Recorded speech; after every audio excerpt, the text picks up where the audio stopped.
একটি সুখবর হচ্ছে এই সপ্তাহের মধ্যে আপনারা বরবাদের ট্রেলার পেয়ে যাবেন। এটা হচ্ছে 100 ভাগ সত্যি, এরকমই কথা চলছে এখন।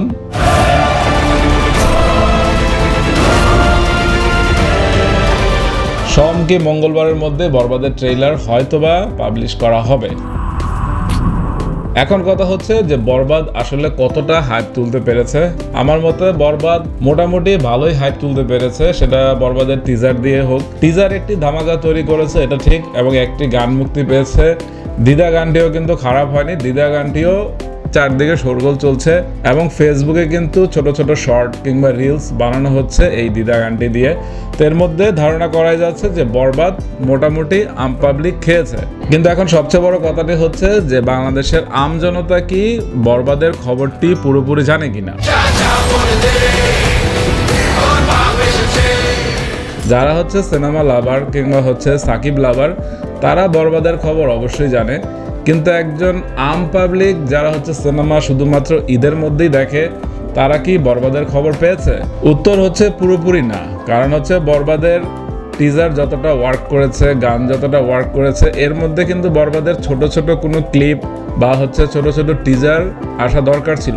যেমনটি হচ্ছে যিশুর এসেছে, তো যিশুর টিজারটি কিন্তু মোটামুটি ভালো ওয়ার্ক করেছে, এবং যিশুর টিজারটি যেভাবে কাটা হয়েছে জাস্ট ফ্যান্টাস্টিক। তো আমরা জানতে পেরেছি যে বরবাদ সিনেমাতে ইন্তেখাব দিনার থাকবে, শহীদুজ্জামান সেলিম থাকবে, তারপর হচ্ছে ফজলুর রহমান বাবু থাকবে।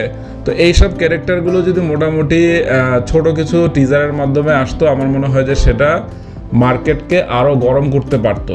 এমনিতেই বরবাদ নিয়ে মার্কেট মোটামুটি গরম। এখন কথা হচ্ছে যে ঈদের সময় দেশের পরিস্থিতি কেমন থাকবে, সেটাও কিন্তু সিনেমা হিট করার জন্য একটি ফ্যাক্ট। কারণ দেশের পরিস্থিতি যদি হচ্ছে কিছুটা গন্ডগোল থাকে, তাহলে কিন্তু সিনেমা মানুষ এরকমভাবে দেখতে যাবে না।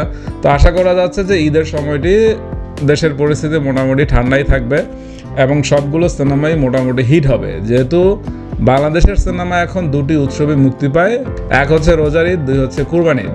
তো এর মধ্যে দেশের পরিস্থিতি ঠান্ডা থাকাটা খুব দরকার। যেমনটি হচ্ছে তুফান পেয়েছিল, তো তুফানের কিন্তু শেষ দিকে এসে একটু ঝামেলায় পড়েছিল।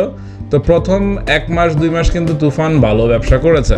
এমনিতে সাকিব খান বাংলা সিনেমা একটি বড় নাম, সে একাই যথেষ্ট একটি সিনেমা হিট করার জন্য। যেহেতু বরবাদ টিজার ওয়ার্ক করেছে, তো বলাই যাচ্ছে যে বরবাদ আসলেই ভালো ইনকাম করবে বক্স অফিসে।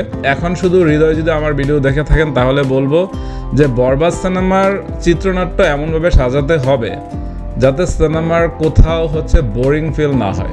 অর্থাৎ দর্শক প্রথম দৃশ্য থেকে একদম শেষ দৃশ্য পর্যন্ত অনায়াসে যাতে দেখে ফেলতে পারে।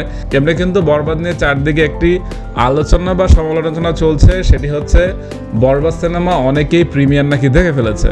দেলোয়ার জাহান, জন্টু, নানা শাহ, এরকম অনেকজন বরবাদ নিয়ে নানান কথা বলেছে যে বরবাদ হচ্ছে পুরো 80% দৃশ্যই হচ্ছে ইনডোর, আর 20% দৃশ্য হচ্ছে আউটডোর। তো বরবাদ মোটামুটি নাকি ঘরের মধ্যে সিনেমা বানিয়ে ফেলেছে, এরকম কথা হচ্ছে জন্টু সাহেব বলেছেন।